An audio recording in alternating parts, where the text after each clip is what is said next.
Before the parchments, before the pens, before the eagle or fleur-de-lis came in, there lay a homeland carved by sky and storms, where the buffalo thundered and the white plains formed. Nations wandered, planted, traded, stayed. Osage hunters, pawnee camps in shade, Choctaw wisdom and a winter stands, Creek and Chickasaw shaping rolling lands. Life moved the rhythm of the river's bend, a world without an east or west or end, just stories rising with the prairie winds, and ancient footsteps where the tale begins. The empires arrived, then came Spain with its mission bells, French voyagers with the furs they'd sell. Flags rose and fell like tides at sea. This land passed hands in history's spree. La Salle claimed it for a distant throne, calling Louisiana a kingdom of its own. Canoes carved paths where no maps lay, frontier shifting day by day. Then revolution cast its flame, France stumbled, Spain reclaimed, until Napoleon's restless dream lit fires bright with empire's gleam. A continent turning, and the river kept rolling, as the nations kept strolling, trying to bind a world too wild to change. From the bays to the mountains, past the forests, past the fountains, destiny whispered in the wind and rain. A single bargain, a single page would turn the future, age by age. The land would cross from crown to hand in a purchase none could fully understand.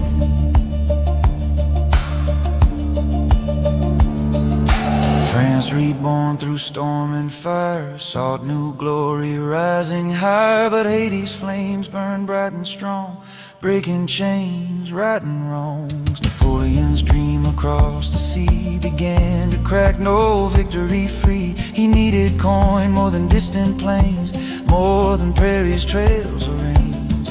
Whispers carried to Washington's door, perhaps the Mississippi could be yours, or maybe the whole of Louisiana too. If fortune smiles, it could belong to you. Thomas Jefferson paused in awe. The Constitution held no law, allowing presidents to buy vast lands, but destiny trembled in his hands. He sent Monroe and Livingston west to buy the port that mattered best. New Orleans, gateway of grain and trade, life source where frontier fortunes were made. But the offer came like a lightning spark, take the whole territory wide and dark. They signed before the moment slipped, and diplomacy changed a continent's script. The continent turning, and the river kept rolling, as the nations kept strolling, trying to bind a world too wild to change.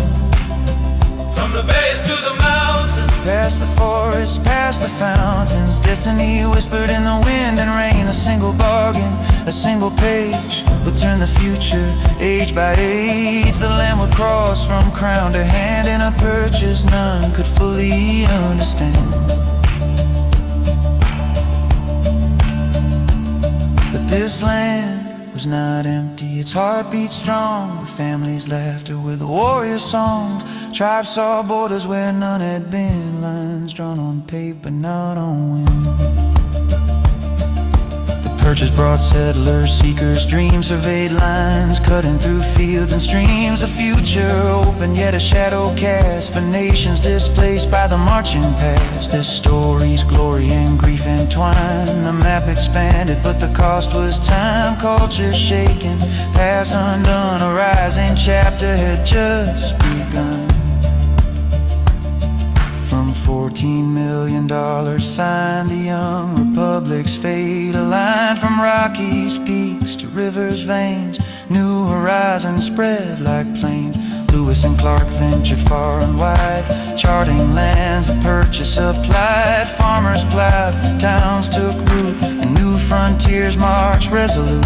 The Union doubled in a day, but history always makes us weigh what was gained, what was lost, and how freedom grows at every cost.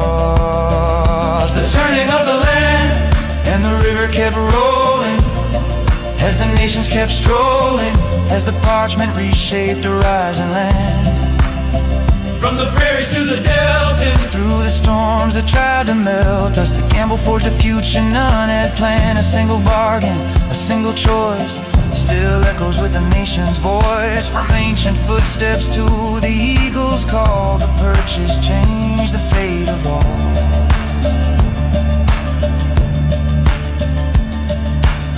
So listen close when the rivers speak. They carry stories through valley and creek. Louisiana's tale, from old to new, is a song of many, not just the red, white, and blue.